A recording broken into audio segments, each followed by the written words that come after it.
Hello, everyone. My name is Dr. William Green, and today one of the things I'm going to talk about is part one of my book, The Art of Becoming a Successful and Wealthy Educator in China.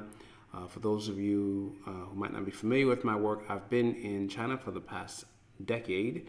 I've been in Asia a bit longer. I first came to Asia, first actually lived in Japan, studied abroad when I was 19 years old.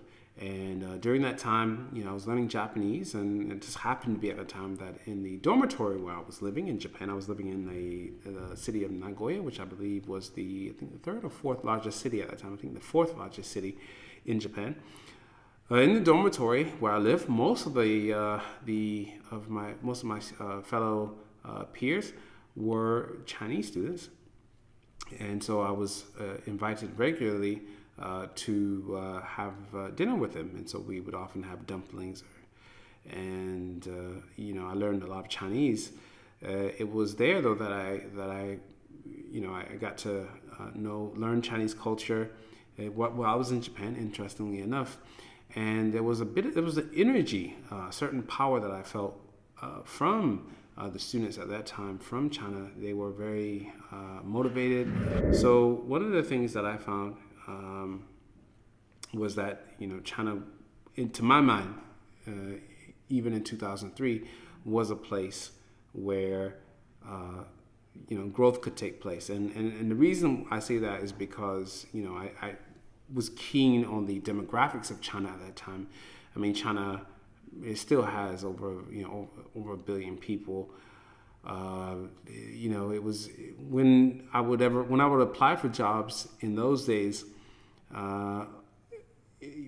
People were basically sending offers left and right for English teaching positions in China, all over China in those days, and it was really easy and to seek employment. So I was thinking at that time, oh wow, this is, look at the trajectory in terms of the growth of China. Definitely in the long run, this is going to be a place where it will be easy to make money in the long run. And so one of the things that I found out early on is that China definitely has that kind of energy. And once I came over to China in 2010 is when I first came. Well, I lived in China from 2010. I first traveled to China in 2004, and then again in 2006, both times. To just traveling and visiting friends and later family. And so the key thing about those days is that China had a lot of, you saw growth everywhere. When I came in 2004 and then again in 2006, traveling through Shanghai, there was a construction boom. You can tell that there was a lot of economic activity taking place, and that fueled or piqued my interest in China. When I came back in 2010, arrived in China, that was during the World Expo, and during that time, China was very well developed. There were a lot of opportunities. So one of the first things I did when I came to China was to start a language training center. It was very small to begin with. We only had a few students. I think we made advertisements and little leaflets and would go out to the park on the weekends and pass those out to people. One of the things we found was that people were willing to come and sign up with us. That we after the first month of doing that, we had a small group of about 8 students. These 8 students came in and they signed up for the course, and they were they were very interested, motivated to learn, and from there, the number of students increased significantly to the current 550 students now that we have. And currently, in the beginning, we had one center. Right now, we have 2 directly owned centers, not too far from downtown. One franchise center, and we've also started another business focused solely on helping students to study abroad. So, and right now we have a very strong presence within Shanghai and within the downtown, the central area. And there were several reasons why this happened. The first reason, of course, is that my background. Even in those days, I was very well qualified. I had my master's degree in teaching English to speakers of other languages. I had my master's from Columbia University, which is a very reputable university in China. People do respect.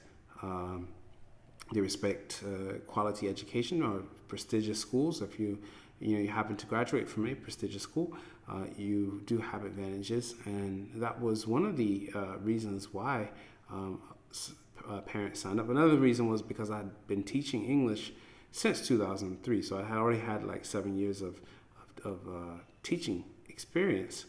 So that also helped. The fact that I was qualified to teach, and also I had teaching experience during a time when there were not many people. And even today, there are not many people who are qualified to teach and who have the background and experience required to teach professionally. So this is one of the reasons why I wrote this book, because I want people to understand that even today, I get people are contacting me, parents are contacting me from all across the schools in China, in places far from Shanghai, such as Chengdu, which is in central China, southwestern China, and people are asking questions like, "Hey, can you teach us online? There are not enough foreign teachers. We want to learn English from a native speaker of English, but there are not enough teachers currently.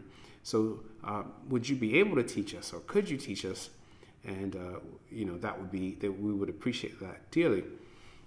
And the thing is, I have to, because currently my schedule is full. I have too many classes. I've hired a team of people. We're all quite busy.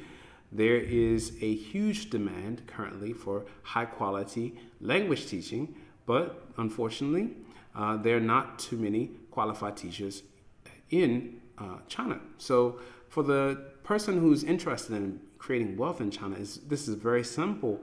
All you have to do is get qualified to teach. And once you do that, then sky's the limit in terms of opportunity. There are a lot of opportunities. But as I said before, the having the right mindset is key. So first of all, having an abundance mindset, and having that abundance mindset is the fact. It's a good feeling. You need it for business. The understanding that you might not be successful the first time you try any endeavor, but the thing is, you keep trying because or you're confident that the future is going to be better by trying. It's just kind of like similar to professional basketball players. For example, Michael Jordan or what's his name, LeBron James. So with those famous basketball players, they would shoot 10,000 shots, and they would have the confidence, that mindset that even if I miss this shot or I missed this shot, the next shot is going to go in. So you need to have that kind of abundance mindset when you're pursuing wealth and you're trying to develop wealth, because without it, you tend to give up before you reach the goal where you need to get in order to be successful. So China does that. It helps you to have that abundance mindset when you know that there are billions of people, particularly in tier 2 and tier 3 cities, who want to learn English from native speakers, who don't have the opportunity to learn because there are not enough native speakers, or their qualified talent pool is missing. And so just know that with the proper certifications and education, that you can from today, start pursuing your long-term goals in terms of getting educated, and then achieving wealth by coming over and doing your own business, or if you prefer to work at international schools, having that opportunity and coming over on the expat package and getting housing paid for example, getting a airfare reimbursement, and various benefits involved with coming over on the expat package. and working for international school if you're not into doing business, or if you are into doing business, being able to make six figures, maybe even more, through offering your quality teaching services to customers and clients who have high expectations for their students and are willing to pay top dollar to ensure that their son or daughter have the best educators to support them in their development. So it's definitely a win-win, but you have to have the right mindset in terms of understanding that you're going to be here. You're going to invest in your learning opportunity. You're going to invest in education. And from there, that is going to develop. You're going to follow the steps in the book to go about building wealth in China. So one of the things I talk about in part one as well is why come to China? I mean, why is it necessary to come here? Like, what can you gain or what do you benefit? What's the benefit of living in China long term? Is there anything worth getting? And the truth is, let me tell you, it is a wonderful experience. I've been here so many years, and the food is absolutely amazing. I haven't had everything yet. I mean, I'm aiming to try all the different types of food, but I haven't. Currently, I've learned Mandarin. I've done the HSK, which is the Chinese proficiency exam. I passed the level 4, which is needed to get into some universities here in China. I've also passed the level 5, which is a bit higher level, and I'm currently studying for the highest level currently, which is the HSK 6, which is near native level proficiency. But I've gone beyond that. I've also started learning Mongolian and several other languages spoken by China's 55 ethnic minorities. And so that's also been a very wonderful experience, because with each language, there are different customs to learn, different cultures to learn, different types of food to enjoy. And it's just a wonderful experience overall. I would say the food, Chinese food, I mean real Chinese food, authentic Chinese food made here is one of the things that's kept me here, But speaking of food, the other thing about being here, especially in a city like Shanghai, or if you go to Beijing or Shenzhen, any of these big cities, and increasingly in smaller cities as well, is the access to Western cuisine, which is everywhere. You can get Western cuisine in a variety of different fashions, in different contexts, and it's absolutely wonderful. It's amazing. I'm, excited every time I go out, and next to my favorite Chinese restaurant, there are Western restaurants such as Outback Steakhouse, Burger King, McDonald's. The list goes on and on.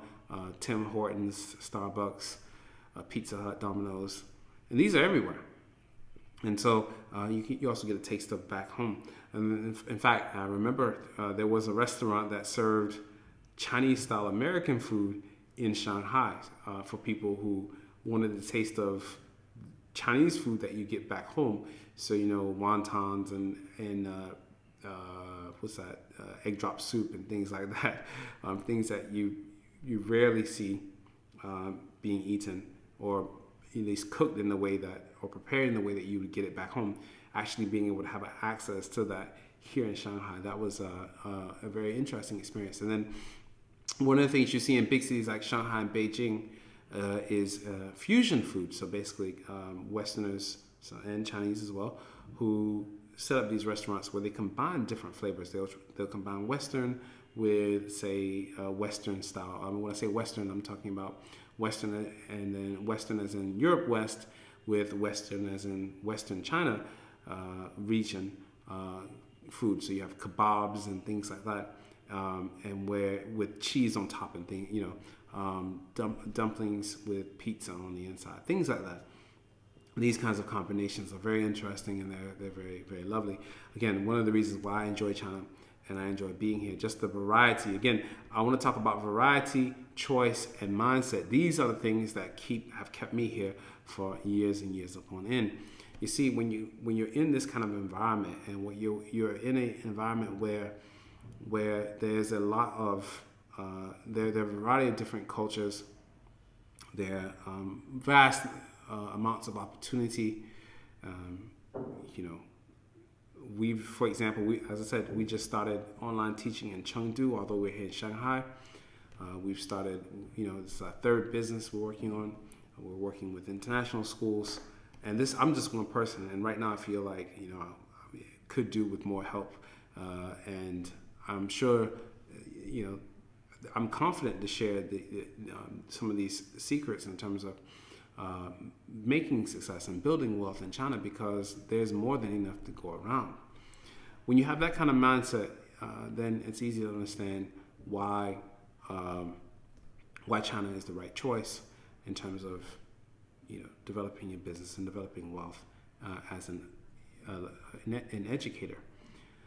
So having that mindset is key, and also understand that if you do come over here, that you are learning a new language and a new culture, and it's about understanding and embracing the new culture without criticism.